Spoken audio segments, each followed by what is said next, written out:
নমস্কার বন্ধুরা, এই ভিডিওতে আমরা আলোচনা করব প্রাইভেট সেক্টর কর্মীদের পেনশন নিয়ে। দেখুন, শীঘ্রই ইপিএসের অধীনে ন্যূনতম ৭,৫০০ টাকা পেনশনের নিশ্চয়তা কিন্তু আসছে বলে খবর আসছে।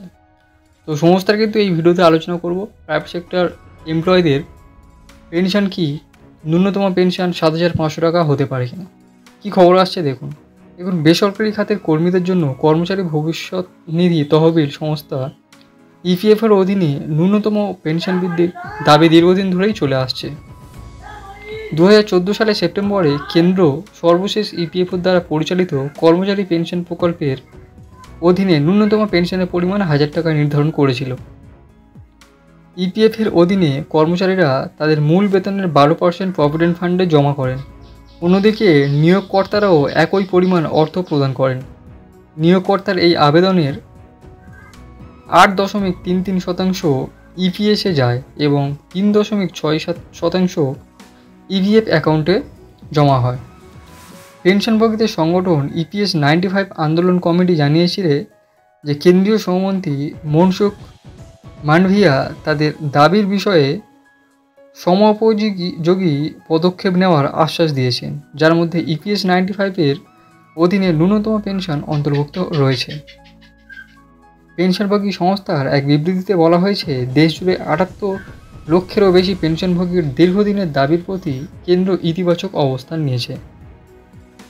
বিবৃতি অনুসারে ন্যূনতম ইপিএস পেনশন ছাড়াও বিভিন্ন দাবির মধ্যে পেনশনভোগীদের সংগঠন ন্যূনতম পেনশন বৃদ্ধি, অবসরপ্রাপ্ত এবং তাদের স্ত্রীর জন্য বিনামূল্যে চিকিৎসা সুবিধা প্রদান এবং উচ্চতর পেনশন সুবিধার জন্য আবেদনের ত্রুটি সংশোধনের দাবি জানিয়েছে।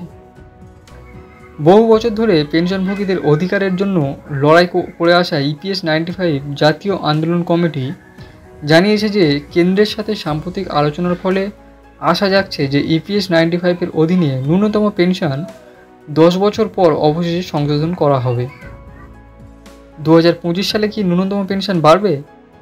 2025 সালে বাজেটের আগে ইপিএস 95 অবসরপ্রাপ্ত কর্মচারীদের একটি প্রতিনিধি দল অর্থমন্ত্রী নির্মলা সীতারামনের সাথে দেখা করে এবং ন্যূনতম পেনশন প্রতি মাসে ৭,৫০০ টাকা বৃদ্ধির পাশাপাশি মহার্ঘ ভাতা অর্থাৎ ডিএ যোগ করার দাবি পুনর্ব্যক্ত করে।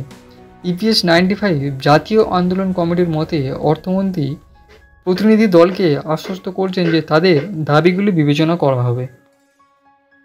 গত 7-8 বছর ধরে পেনশনভোগীরা তাদের পেনশন বৃদ্ধির দাবি করে আসছেন। তারা চান বর্তমানে 1,000 টাকা থেকে পেনশন ৭,৫০০ টাকায় উন্নত করা হোক, পাশাপাশি ডিএ সুবিধাও দেওয়া হোক। এর পাশাপাশি তারা অবসরপ্রাপ্ত কর্মচারী এবং তাদের স্ত্রীর জন্য বিনামূল্যে চিকিৎসা সুবিধাও চান। অর্থাৎ সম্পূর্ণ তথ্যটা আশা করি আপনি বুঝতে পেরেছেন।